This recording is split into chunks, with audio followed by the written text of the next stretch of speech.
In this paper, I want to engage with Margaret Beetham's text on the open and the closed nature, as my colleagues have just said and presented much more elegantly than me, by focusing on the dimension of time.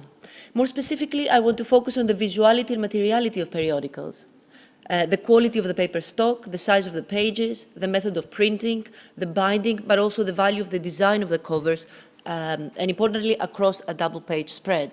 And don't worry, I won't have the time to do all of this. I'm just going to kind of throw some ideas around these broader issues that interest me in my research. As Beetham aptly observes, these material characteristics are central to the meaning of periodicals. They go, she talks about signifier and signified, but I also talk elsewhere. I'm very interested in these affective qualities that, that their bodily effect that a periodical can have for its readers. So I will employ the case study of a Greek language magazine published in East Germany by Greek political refugees as the visual material space where ideological and political claims, memories, inquiries, desires, and notions of belonging were constructed, performed, and imagined in such a way as to destabilize, and I argue collapse, fixed temporalities. And by doing so, challenge or rather turn the notions of center and periphery on their head. Quite a statement. I probably won't live out to it, but I will try because it's all work in progress. So Pyrsos, and that's not work in progress, I have done quite a lot of work on that, translates from the Greek as torch, and it's a magazine, as its cover byline says, and let's see if we can have a closer up, here, a bi-monthly illustrated cultural educational magazine.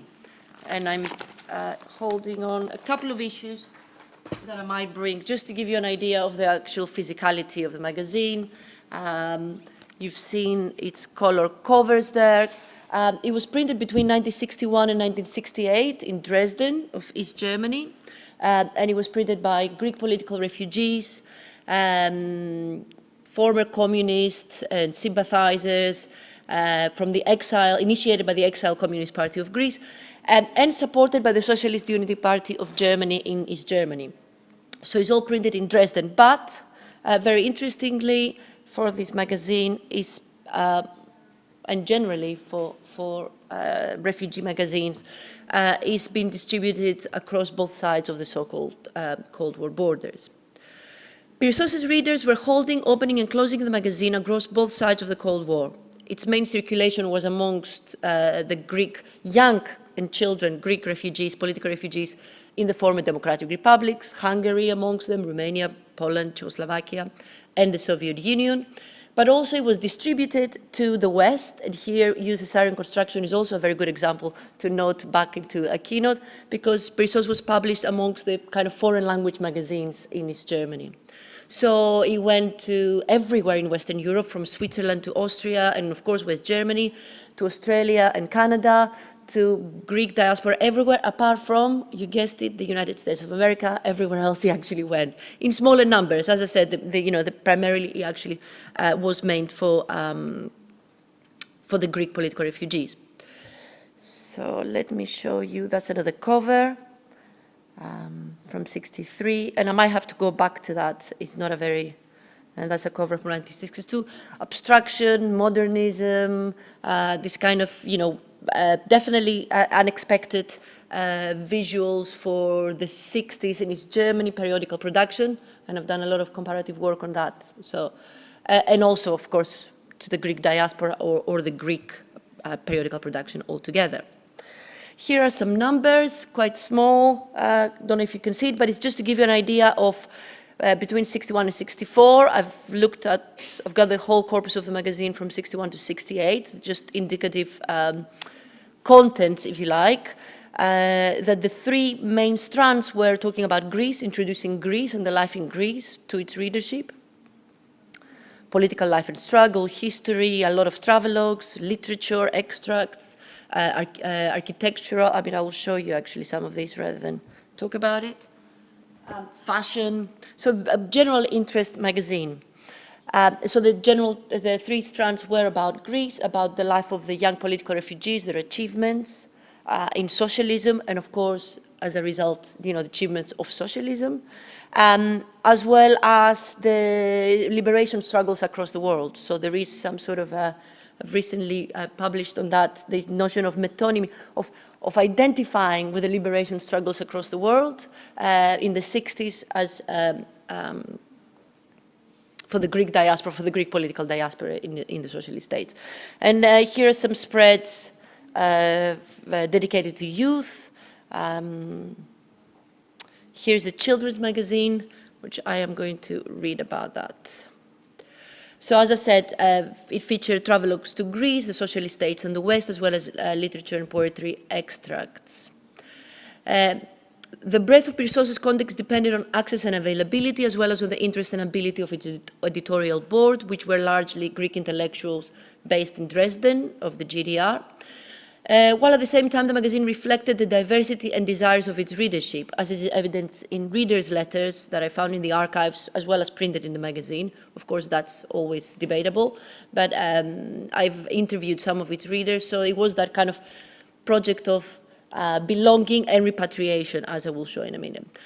So broadly, Pyrsos' editorial style was, as its cover line declared, educational. So here is some spreads from the children's magazine. As I said, that it was an 8-page, I didn't bring one actually with me, because I'm doing another work on there. So I didn't bring any of the supplements. But I think it's interesting, whilst we're here, to see sort of kind of color supplements from the magazine. The children's periodical without visual was 8 pages, full color. Of course, it had a lot of reprints from other periodicals, but also letters from the refugees and some of the diaspora. And as you can see, a mixed visual language, high-end, high-quality production values that are coming primarily from the former socialist states, but also Greece. So, this is the kind of bottom left-hand side, for example, is a very typical example of illustration in Greek children's learning how to read and write kind of books. So here we have some fashion and a lot of tradition, and of course some political spreads in terms of what is happening in the United States, no to fascism.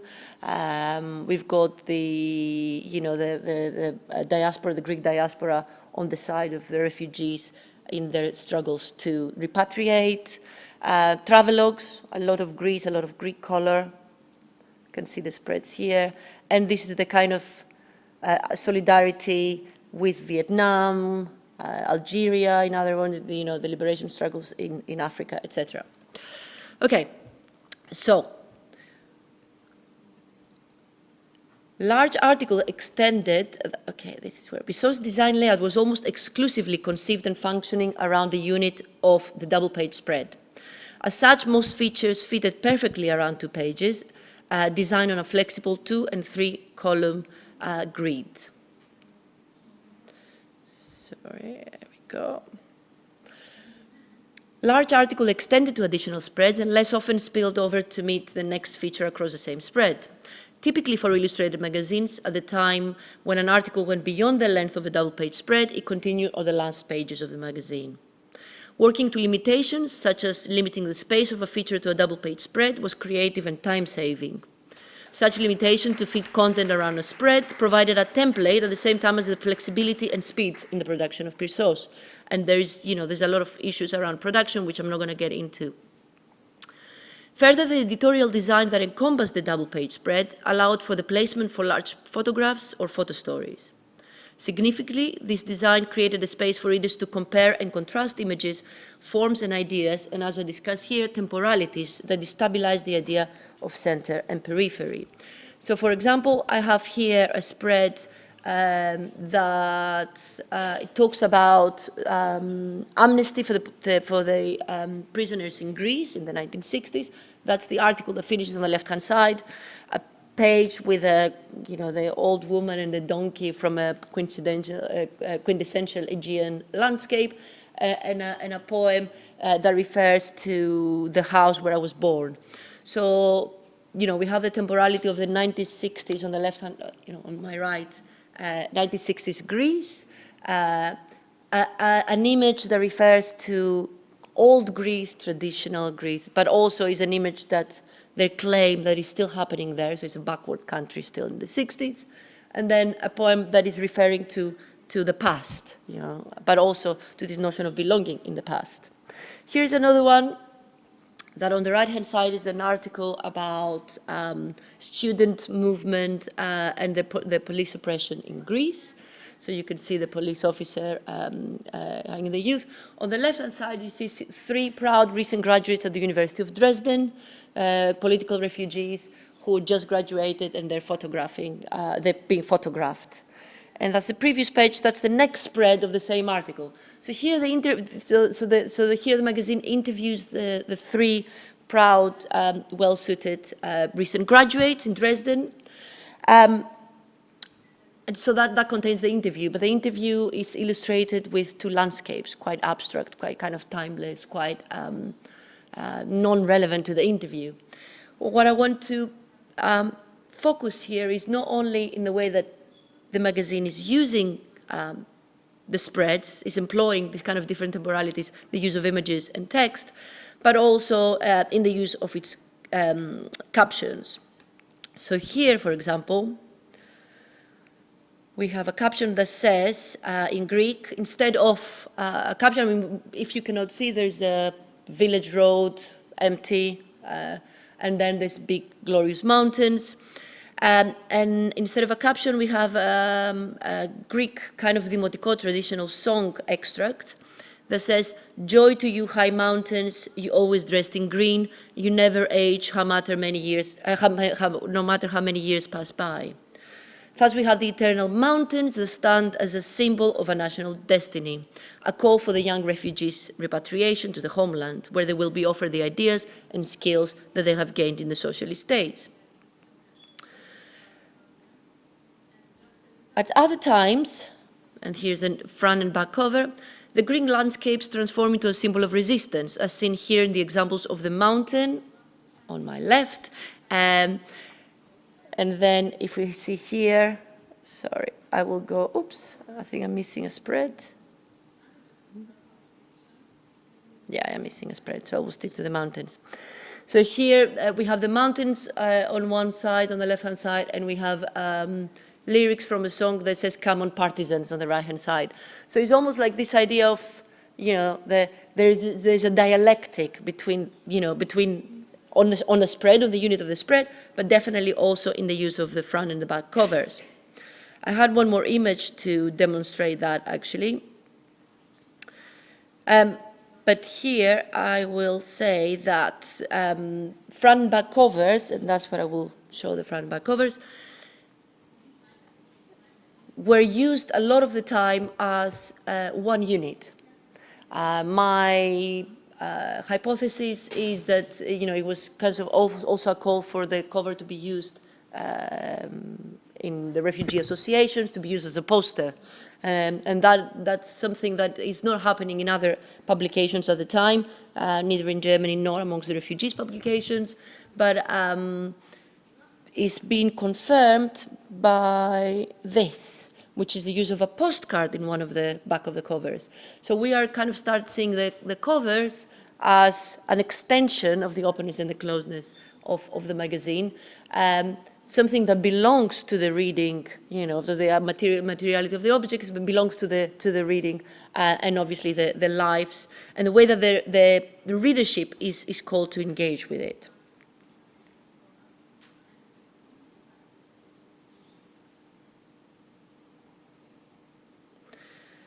So it can be argued that this representation invited contemplation and excited the imagination of Pyrsos' readers, as well as constructed the desire to be transported there, to these landscapes, to these posters, to cut away the postcard and send it, or have a piece of Greece.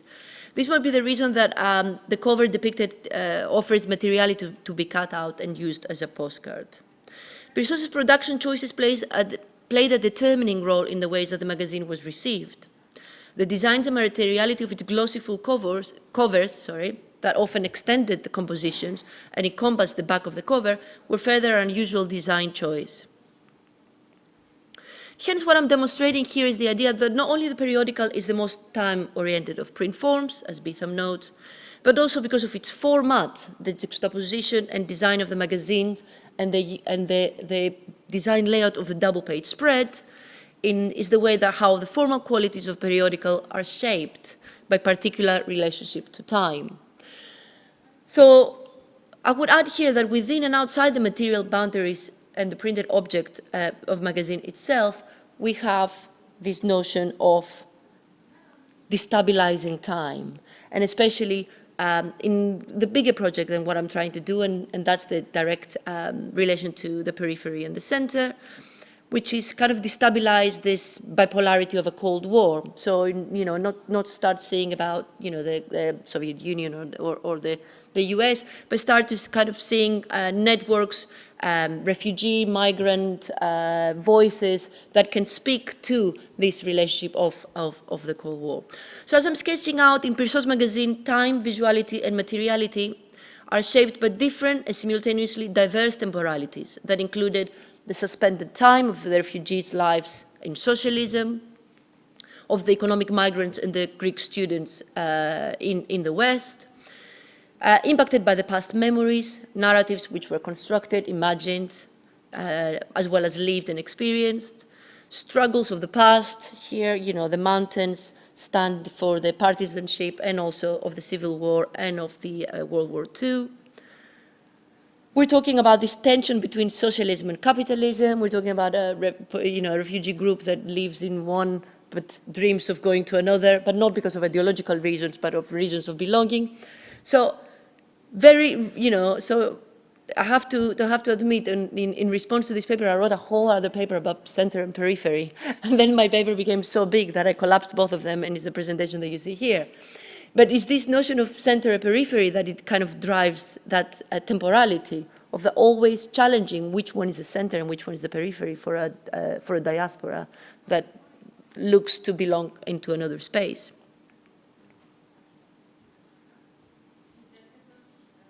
Sorry, I was going to go to the cover.